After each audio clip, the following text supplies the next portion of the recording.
Halo Sobat Bola, apa kabar? Semoga semua dalam kondisi Baik, sehat selalu. Amin, amin, amin. Ya, amin.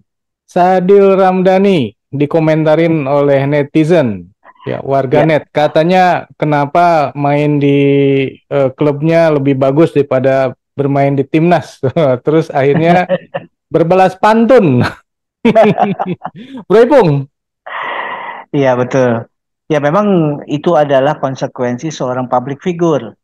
Karena biar bagaimanapun ya Sadil saat ini adalah public figure yang dikenal oleh banyak masyarakat Indonesia. Mhm. Dan kita mengenal Sadil kan sebagai pemain yang begitu lincah, kemudian begitu atraktif dan demonstratif kalau dia bermain. Mhm. Nah, itu sering dia lakukan juga apa saat ini di Liga Malaysia. Di Liga Malaysia memang kelihatan sekali bahwa Sadil begitu mentereng gaya Mhm. permainannya. Mhm. Berbeda sekali ketika dia bermain di timnas Indonesia. Mhm. Ketika dalam laga persahabatan, laga friendly match kemarin, kemudian Sadil juga diturunkan tapi tidak menunjukkan performa, tentu kan banyak dari netizen kita, tentu sebetulnya mereka adalah netizen-netizen yang mencintai Sadil sebetulnya. Mereka Ya. mengharapkan bahwa Sadil kembali ke performa yang mereka harapkan. Mhm. Cuma sayangnya di dua laga friendly match, walaupun Sadil diturunkan sebagai pemain pengganti, tapi apa yang diharapkan oleh netizen Indonesia tidak kelihatan. Makanya Mhm. kemudian dari netizen sepak bola kita kemudian memberikan statement-statement atau bulian-bulian ya. Sebetulnya ini juga kurang bijaksana ya kalau kita kok kemudian membuli seorang pemain hanya dari dua pertandingan gitu loh. Mhm. Kan ini tidak adil juga buat Sadil Ya. sebetulnya. Ya. Tapi memang yang dibutuhkan oleh seorang Sadil sebagai public figure adalah bagaimana kedewasaan dia untuk menghadapi segala pressure. Mhm. Pressure dari para netizen yang sebetulnya sangat mencintai Sadil gitu. Mhm. Nah, sayangnya apa yang statement yang dikeluarkan oleh Sadil kok terlihat agak kurang wise, kurang bijaksana sebetulnya, Bro. Mhm. Jadi apa yang dikatakan oleh Sadil? Ya, dia seperti memberikan pembelaan, justifikasi Mhm. bagaimana kemudian dia membandingkan antara performa dia di timnas dengan performa dia di klub. Iya. Performa dia di timnas kenapa tidak kelihatan? Karena dia banyak menurut statementnya, karena dia banyak diberikan rambu-rambu. Tapi Hmm. berbeda ketika dia bermain di klub, dia banyak diberikan kebebasan. Tentu ini kan dua hal yang berbeda ya. Dan Mhm. ini juga kemudian seorang Sadil seharusnya sudah bisa membedakan bagaimana tugas dari seorang pemain nasional yang memang harus mematuhi dan iya ya, mematuhi strategi dan taktik yang diterapkan oleh pelatih. Hmm. Mungkin strategi dan taktik yang diterapkan oleh pelatih tentu sangat berhubungan erat dengan lawan yang dihadapi. Itu Hmm. juga yang harus di apa ya diketahui oleh Sadil. Tidak Hmm. mungkin misalkan seorang Sadil ketika melawan Argentina diberikan kebebasan untuk menjelajah, sementara kita tahu kualitas pemain Argentina seperti apa gitu.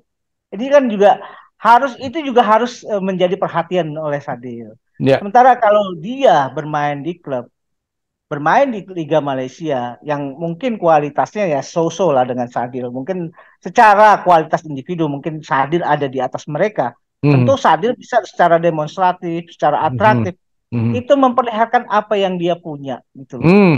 Ya.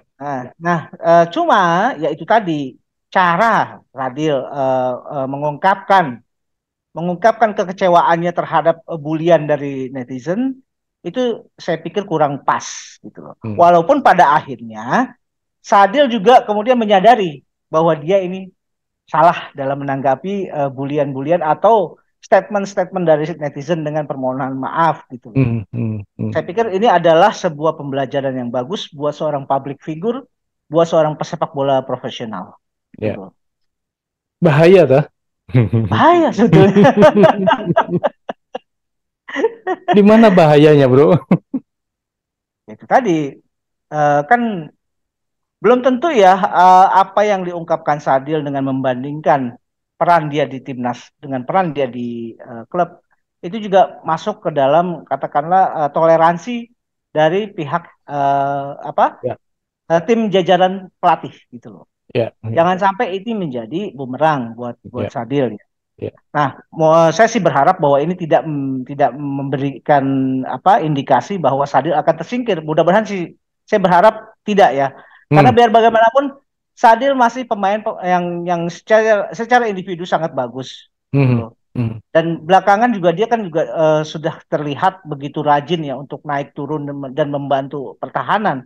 Itu hmm, kan buah dari sebuah treatment yang dilakukan oleh pelatih nasional hmm. dalam hal ini STY, bahwa dia juga harus selain dia punya tanggung jawab untuk mengobrak-abrik pertahanan lawan, pada saat dia bermain transisi bertahan dia juga harus siap untuk turun, dan itu Ya. sudah dilakukan Sadil dengan bagus sebetulnya di pertandingan-pertandingan sebelumnya.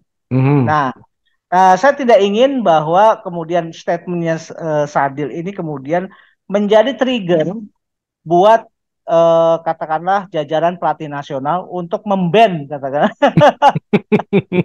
Karena saya masih punya harapan yang sangat tinggi terhadap Sadil, bro. Kenapa mesti di-ban, bro? Bukan di band sih, sebetulnya saya ngerinya ya. Ya, maksudnya Ini, dengan kengerian itu apa alasannya kok kemudian ada kemungkinan untuk di-ban? ya gini, kan tentu dari pelatih juga dari head coach itu kan punya treatment yang berbeda Hmm, terhadap Sadil hmm. di timnas maupun di timnas atau di klub gitu loh. Ya, betul. Tentu dia juga tidak ingin bahwa kebijakan atau strategi yang dia terapkan buat Sadil saat dia bermain itu kemudian dikomplain oleh pemainnya. Ini kan Ya. sepertinya Sadil mengkomplain, Hmm. mengkomplain strategi yang diterapkan oleh head coach ya gitu loh. Oh Gitu. iya ya. Iya, iya, iya. Iya, Benar, jangan benar. sampai itu terjadi, bro. Iya, iya, iya.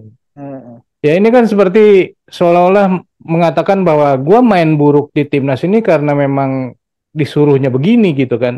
Ya, itu dia. Itu maksud saya, bro. Ya, gua kalau jadi apa namanya pelatih gitu kan akan, aduh, lu kenapa ngomong begitu sih ya?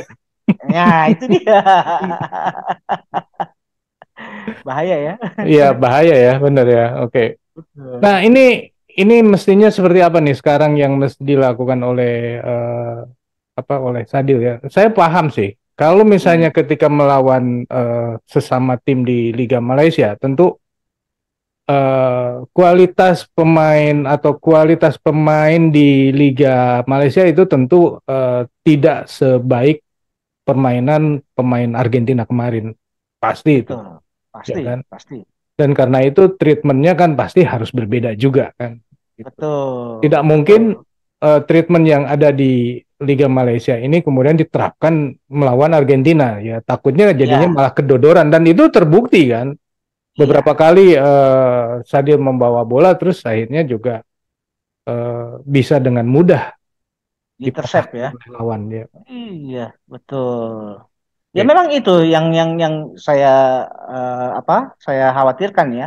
Tapi dengan begitu cepat respon dari Sadil untuk menyadari bahwa dia melakukan kesalahan dalam memberikan statement, Hmm. saya harapkan ini juga bisa menetralisir kondisi, Hmm. menetralisir keadaan yang sudah terjadi ya. Hmm. Dan mungkin saja eh, di luar dari apa yang kita ketahui, sebetulnya sudah ada komunikasi nih antara Sadil dengan pihak manajemen timnas gitu loh. Hmm. Supaya mungkin itu adalah cara dia mengklarifikasi Hmm. apa statement yang dia lontarkan. Hmm. Kemudian dia juga sudah menetralisir dengan permintaan maaf. Hmm. Ya mudah-mudahan ini semua juga win-win solution lah. Tidak ada imbas dari perkataan Sadil tadi. Gitu. Ya.